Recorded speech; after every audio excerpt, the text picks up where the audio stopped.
I would move that this board adopt resolution number 1, which is printed in the new business of the agenda, waiving statutory notice periods and approving an enterprise zone agreement to be passed by the City Council of Canton, Ohio. Second. Discussion. Mr. President. Yes, Mr. Resnick. Thank you, Mr. President. We've heard a lot about development. We've heard a lot about potentially nice buildings. We've heard a lot about investors. We've heard about returns on investment. The one thing that we have not talked about, and I'm going to, is that the Kansas City School District is far and away the largest, most consequential community development program that's going on anywhere in this city. And if the Kansas City School District is floundering financially, the city flounders. And if the Kansas City School District has to start making some cuts, it affects everything, including the next generation. This is a 15-year tax abatement, which means that the kids entering our preschools tomorrow will go through their entire school career in the Kansas City School District without seeing the benefit of that hotel being whatever it's going to be. That tax abatement will affect those students entering as preschoolers tomorrow, from tomorrow until they graduate. And I don't think that's a very good place for a school district to be. At the convocation, we all heard Dr. Graham tell our employees that we're broke. I don't completely agree that we're broke, but we sure don't have any reserves. This year, the federal government hit us with a $700,000 reduction in our Title I funds. The state's funding formula has changed. This district is over 70% state dependent for our general revenue fund. And up until this year, the state was a little more generous with us, as they were with other high poverty urban districts. But that's changed now. And the Cup-Patterson funding formula, even though we helped to stop the original one, which would have been worse, the Cup-Patterson formula is going to be very difficult for this district to operate under for probably the next decade. The state is disinvesting in public education.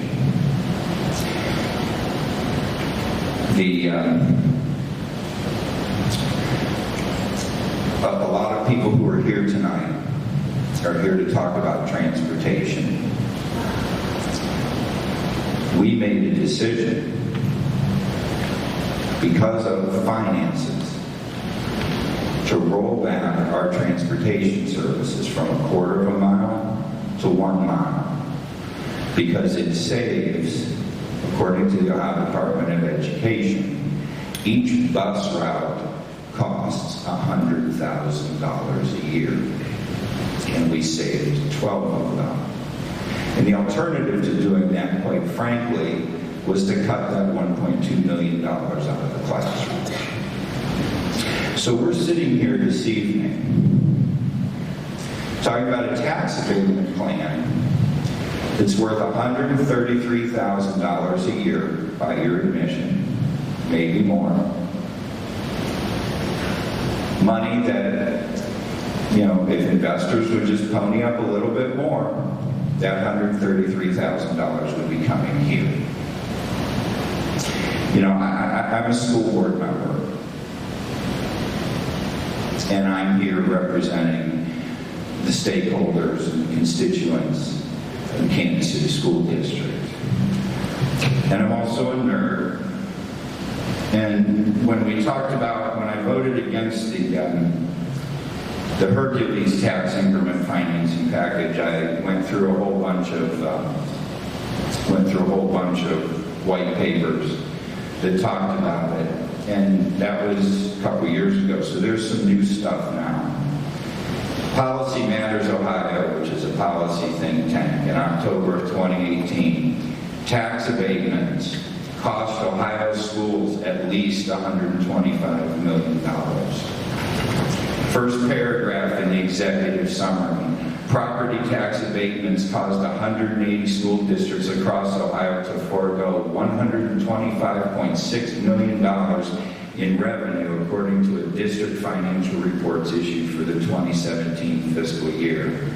With $43.8 million, or a little more than a third of that amount, schools across the state could refill the positions of 662 librarians whose positions were eliminated between the 2005 and 2006 school year and the 2016-2017. That shows that while the foregone revenue from tax abatement is relatively small compared to total K-12 spending, it's still quite meaningful. Going on in this report, the districts reports we reviewed include all 100 of the state's largest school districts, that includes us, and the majority of the public school students. The abatements came about because of the action of cities, villages, counties, and townships, but schools, as the recipient of nearly 2/3 of Ohio's property tax levies, are the ones that forego the most revenue when such taxes are abated for economic development. Going on. Quickly. Moving on. Going on, too often, school boards face the unpleasant choice of simply agreeing to new tax abatements or being perceived as opposed to being perceived as opposed to economic development if they exercise their full rights and demand the best possible deal. While greater transparency will end this, it does allow for greater accountability. That's one. Good Jobs First. That's a national think tank that does policy. Key reforms. This is this year. This was their white paper, just came out a couple months ago. Reform number 4, protect schools from tax giveaways. Very strong statement here. Tax abatements harm public school budgets. Let me say that again. Tax abatements harm public school budgets. First paragraph in that report says, can you imagine your local school board passing a resolution that allows a company to pay no property tax for the fire department and police department? Of course not. But that is exactly what is happening to school boards in most states when city councils and school board and county boards pass tax abatements. It goes on to say poor schools undermine economic development, and it makes the case for schools and public education being the #1 economic developer. Best practice that they recommend is school boards should control the share of property tax revenue that comes in for their budgets in the same way they are held accountable for how money is spent. There are 2 ways in which a few states currently ensure that school boards have this control. 1, by shielding schools from tax abatements by prohibiting the school portion of taxes from being abated and by giving school boards veto power over abatement decisions.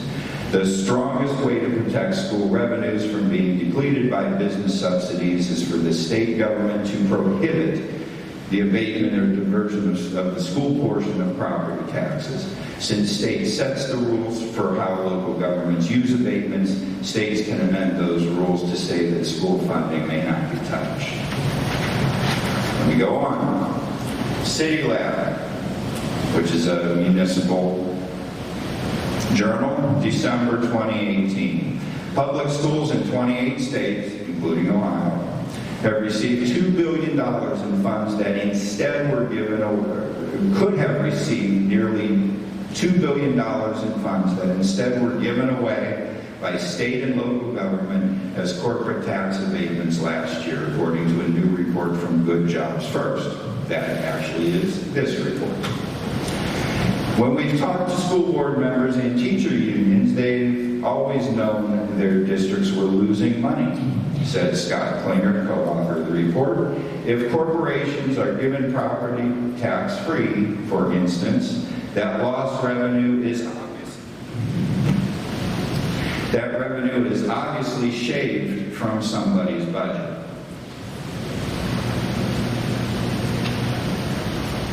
Moving on.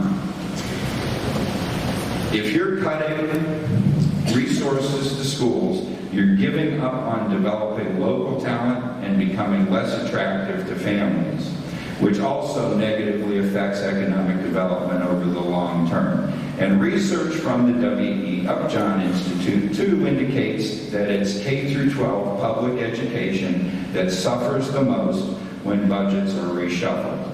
It's an old fight that shows no sign of being resolved.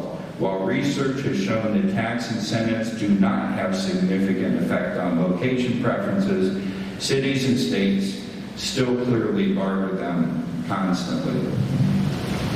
One more. This one is from the Institute on Taxation and Economic Policy. The title of this is Tax Incentives, Costly for States, Drag on the Nation. Tax incentives are intended to spur economic growth that would have not otherwise occurred. More specifically, these narrowly targeted tax breaks are usually offered in an attempt to convince businesses to rehire, relocate, and/or invest within a state's borders. But state and local tax incentives come at an enormous cost. While a comprehensive accounting of these programs is impossible, the best available estimates suggest that states and localities are devoting some $50 billion to tax incentives every year.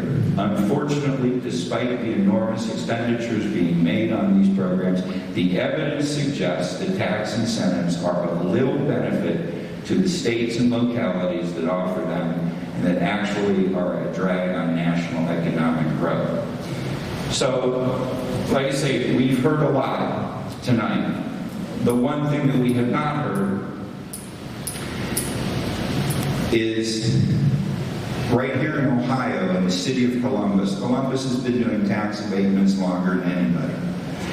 And on April 17th of this year, teachers in Columbus marched in the streets to end the corporate tax abatements, which the city says, of course, don't affect you at all, but the teachers in Columbus, of course, know better. And they were upset because it cost the school district money. And the point here is, these things are cumulative. Not only are they immediate, but they are cumulative. In the last 5 years, the city of Canton has discovered this as a tool. There was a time when we didn't have to worry about this at all. During my first board tenure, I don't think any dealt with none of these. Can we wrap up the question? We can. Please.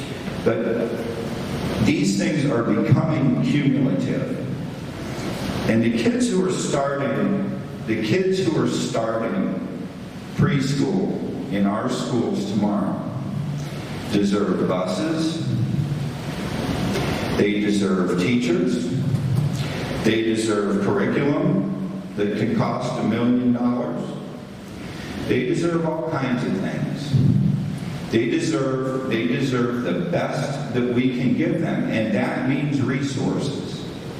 And in a district like this, to come in here and ask for tax abatements for a for-profit business,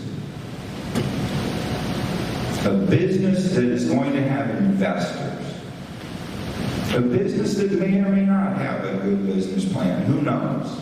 We don't know. The thing could fall down tomorrow. We don't know. But the problem is